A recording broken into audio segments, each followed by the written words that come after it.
ಬಂದಿದೆ.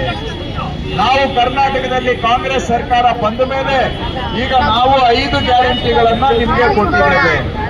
ಗೃಹಲಕ್ಷ್ಮಿ ಯೋಜನೆ, ಗೃಹ ಜ್ಯೋತಿ ಯೋಜನೆ, ಶಕ್ತಿ ಯೋಜನೆ, ಅನ್ನಭಾಗ್ಯ, ಯುವ ನಿಧಿ 5 ಗ್ಯಾರಂಟಿಗಳನ್ನ ನಾವು ಇಂಪ್ಲಿಮೆಂಟ್ ಮಾಡಿದೀವ ಇಲ್ವಾ? ಇವತ್ತು ಸುಮಾರು 1,21,00,000 ಹೆಂಗಸರಿಗೆ ಗೃಹಲಕ್ಷ್ಮಿ ಯೋಜನೆಯಲ್ಲಿ ತಿಂಗಳಿಗೆ 2,000 ರೂಪಾಯಿ ಅವರ ಅಕೌಂಟಿಗೆ ಬರ್ತಾ ಇದೆಯಾ ಇಲ್ವೋ? ಅದು ಹೆಂಗಸರು ಕೊಡ್ತಾ ಇದೀವಿ ಅಂದ್ರೆ ಏನ್ ಬರೀ ಹೆಂಗಸರು ಅವರ ಜೋಬಾಗಿ ಇಟ್ಕೊಂತಾರೇನೋ?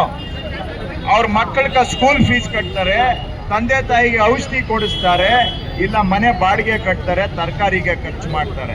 ಯಾರಿಗ ಅನುಕೂಲ ಆಗುತ್ತೆ? ಇಡೀ ಸಂಸಾರಕ್ಕೆ ಅನುಕೂಲ. ಹೌದಾ ಇಲ್ವಾ?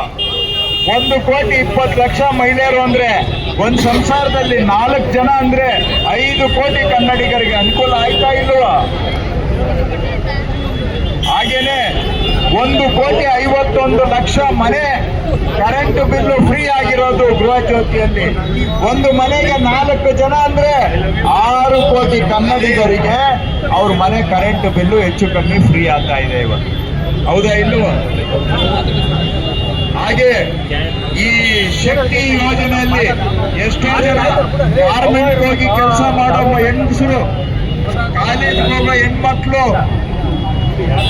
IT ಕಂಪನಿಗೆ ಹೋಗೋ ಹೆಣ್ಮಕ್ಳು, ದೇವಸ್ಥಾನಕ್ಕೆ ಹೋಗೋರು ಬರೋರು ಎಲ್ಲರೂ ಇವತ್ತು ಫ್ರೀಯಾಗಿ ಬಸ್ಸುಗಳಲ್ಲಿ ಹೆಂಗಸರು ಓಡಾಡೋದು.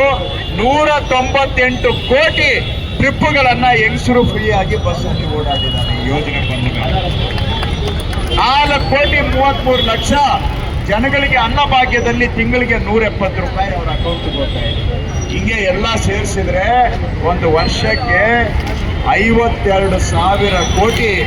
1 ರೂಪಾಯಿ ಲಂಚ ಇಲ್ಲ, 1 ರೂಪಾಯಿ ಕಮಿಷನ್ ಇಲ್ಲ, ಯಾರಿಗೂ ಸಾಲ ಹೊಡಿಯಂಗಿಲ್ಲ, ಯಾರಿಗೂ ಕೈ ಮುಗಿಯಂಗಿಲ್ಲ, ಯಾರ ಮನೆ ಬಾಗಿಲು ಕಾಯೋದಿಲ್ಲ.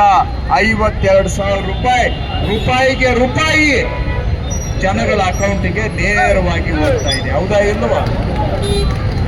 ಒಂದೊಂದು ಸಂಸಾರಕ್ಕೆ ತಿಂಗಳಿಗೆ 3,000, 4,000, 6,000, 7,000 ರೂಪಾಯಿವರೆಗೂ ಒಂದೊಂದು ಸಂಸಾರಕ್ಕೆ ಸಿಗ್ತಾ ಇದೆ. ಹೌದಾ ಇಲ್ವಾ?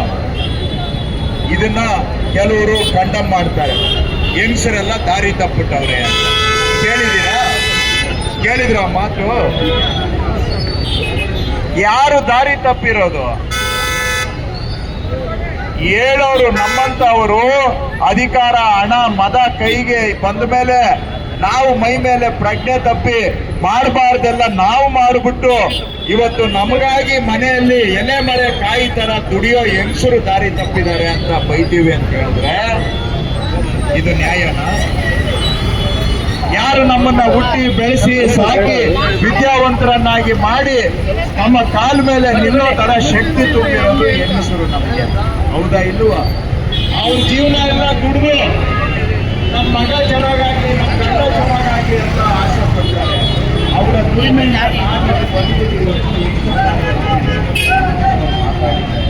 ಅವಮಾನ ನಮಗೆ. ಹೌದಾ ಅಲ್ವಾ? ಇದೆ ನಾಚಿಕೆಗೆ ಯಾವ ಹೆಂಗಸು ದಾರಿ ತಪ್ಪಿರೋದು?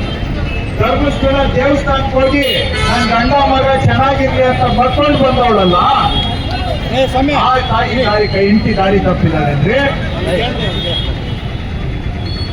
ಬೆಳಿಗ್ಗೆ ಎದ್ದು ಗಂಡ ಮಕ್ಕಳಿಗೆ ಅಡಿಗೆ ಮಾಡಿಟ್ಟು ಗಾರ್ಮೆಂಟ್ ಫ್ಯಾಕ್ಟ್ರಿಗೆ ಹೋಗಿ 15,000 ರೂಪಾಯಿ ದುಡಿದು ತಗೊಂಡ್ಬಂದು ಮನೆ ಸಾಕ್ತಾ ಇದ್ದಾನಲ್ಲ, ಆ ಅಮ್ಮ ದಾರಿ ತಪ್ಪೋಳ?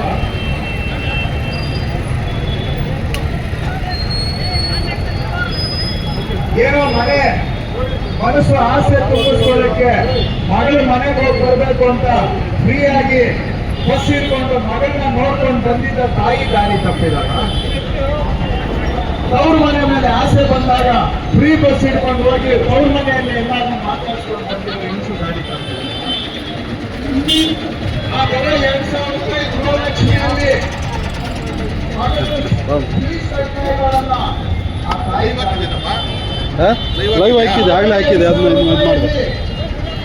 ತಂದೆದು ಔಷಧಿ ಖರ್ಚು ಮಾಡ್ತಾ ಇದ್ದಾಳಲ್ಲ, ಆ ಮಗಳು ದಾರಿ ತಪ್ಪಿದಾಳ.